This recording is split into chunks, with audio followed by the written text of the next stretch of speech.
Hello बच्चा party. Foundation के true false account सितंबर 24। जो भी तकलीफ आपको है इस वीडियो में दूर हो जाएगी। देखिएगा 12 में से आपको कितना स्कोर मिल रहा है, रीज़न भी बताऊंगा, क्यों ट्रू है क्यों फॉल्स है, आपको कैसे लिखना चाहिए था ये भी बताऊंगा। पसंद आए लाइक शेयर सब्सक्राइब जरूर कीजिएगा, एंड तक देखिएगा और एंड में अपना स्कोर कॉमेंट करके ज़रूर बताइएगा। बिना किसी देरी के शुरुआत करते हैं। सबसे पहला ट्रू फॉल्स है, nominal accounts are balanced at the end of accounting year. Nominal accounts को अकाउंटिंग ईयर के एंड पे हम बैलेंस कर देते हैं, जो कि बिल्कुल ही गलत है, क्योंकि नॉमिनल अकाउंट का मतलब होता है इनकम और एक्सपेंस अकाउंट। उन्हें कोई बैलेंस नहीं किया जाता, उन्हें क्या किया जाता है, P&L में ट्रांसफर कर दिया जाता है बच्चा party. They are transfer to the profit and loss account, they are not balance. तो आपको क्या आंसर लिखना था, false. Nominal accounts are not balanced at the end of accounting year, instead they are transfer to the profit and loss account. बताइएगा सही है या गलत आपका।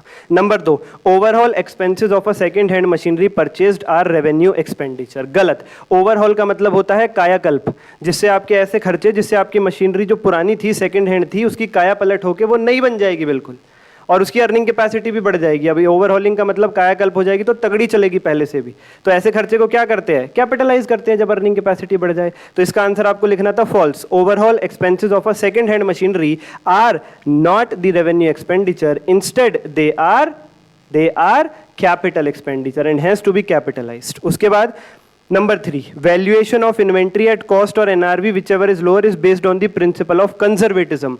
बच्चों कंजर्वेटिज्म कौन से कॉन्सेप्ट का दूसरा नाम है, प्रूडेंस कॉन्सेप्ट का दूसरा नाम है। प्रूडेंस कॉन्सेप्ट यही सिखाता है कि आप अपनी इन्वेंट्री यानी क्लोजिंग स्टॉक को कॉस्ट और NRV whichever is lower पे लिख करके चलोगे।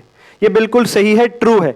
रीजन इसका ये है क्योंकि प्रूडेंस यानी कंजर्वेटिज्म कॉन्सेप्ट कहता है कि एक्सपेक्टेड लॉसेस को तो रिकॉर्ड कर दो, एक्सपेक्टेड इनकम्स को रिकॉर्ड मत करो।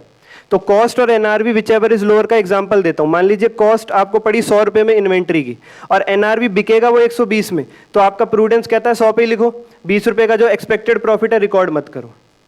अब दूसरा केस, मान लीजिए आपको आपकी इन्वेंट्री पड़ी 100 रुपए में, कॉस्ट है 100 रुपए में और एनआरवी है 80, बिकेगा केवल 80 में, तो प्रूडेंस कहता है 80 रिकॉर्ड कर दो, 80 पे ही लिखो, 20 रुपए का लॉस रिकॉर्ड कर दो। ये प्रूडेंस ही है जो एक्सपेक्टेड लॉस को बुक करवाता है, एक्सपेक्टेड इनकम को मना कर देता है। उसी का दूसरा नाम कंजर्वेटिज्म है। थर्ड ट्रू है। Number 4, a promissory note can be made payable to the bearer. गलत। प्रोमिसरी नोट का मतलब होता है मेरे ऊपर किसी के पैसे उधार है, मैंने प्रॉमिस करके लिखा भाई दे दूंगा इतने महीने बाद, साइन कर दिए, सामने वाले को दे दिया। मैं बना मेकर यानी पेयर, सामने वाला बना पेई। अब वो पैसा उसी को मिलेगा जिसके नाम पे प्रोमिसरी नोट है, वो किसी को ट्रांसफर कर दे आगे बिल ऑफ एक्सचेंज की तरह, ऐसा नहीं हो सकता। बियरर का मतलब होता है जिसके हाथ में वो प्रोमिसरी नोट है उसी को पैसा मिल जाएगा, नहीं जिसका नाम उस पर लिखा हुआ उसको पैसा मिलेगा। तो फोर्थ फॉल्स रहेगा, आप लिखेंगे promissory note can not be made payable to the bearer instead of it. उसके बाद आप लिखेंगे कि promissory note has two parties, maker that is payer and payee, it can not be transferred और endorse to any other party. उसके बाद number 5, receipt and payment account for NPOs are prepared on the accrual basis concept. गलत। Accrual base का मतलब होता है उधार वाले खर्चे, उधार वाली ट्रांजैक्शंस को भी रिकॉर्ड करेंगे, एक्रूड इनकम आउटस्टैंडिंग एक्सपेंसेस को भी लिखेंगे। नहीं, एक्रूड इनकम और आउटस्टैंडिंग एक्सपेंस तो इनकम एक्सपेंडिचर अकाउंट में लिखी जाती है। रिसीट पेमेंट अकाउंट तो कैश बेसिस पे बनता है, जितना कैश रिसीव हुआ डेबिट साइड, जितना कैश पे हुआ पेमेंट साइड, बात खत्म।